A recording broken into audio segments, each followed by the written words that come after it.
deyirik. Dəvəti qəbul edib, qohumluğu, dostluğu qəbul edib gəldiyinizə görə var olun deyirik. İndi isə bir ata olan bilməsin.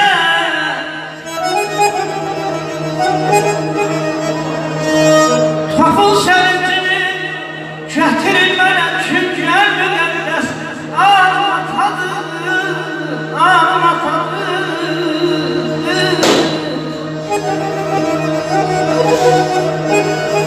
Gözlerim savadı,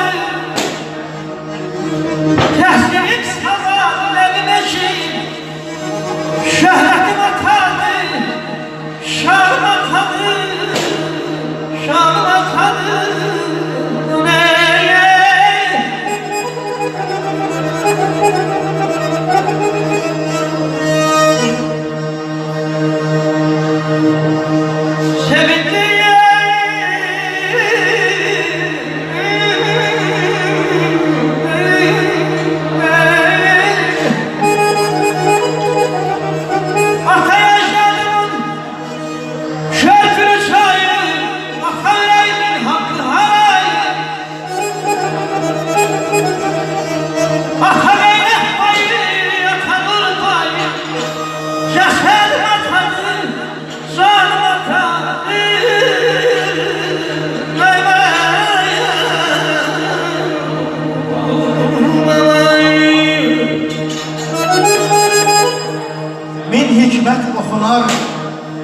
Minlərin məna, alnına həkk olan neçə qırışda, balalar soyuğa düşməsin deyə, atalar başında ağarır saçda.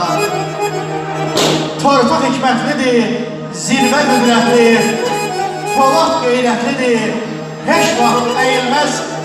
Hər oğul aynıca 100 il ömür eləsə belə, vallahi bir ata borcunu qaytara bilməz. Bir ata borcunu qaytara bilməz. Ay güzəli kəmanım, hədir və anam. Güzəli kəmanım, hədir və anam. Qanlı hərarətin mecdadanım, həkmədən sultanım.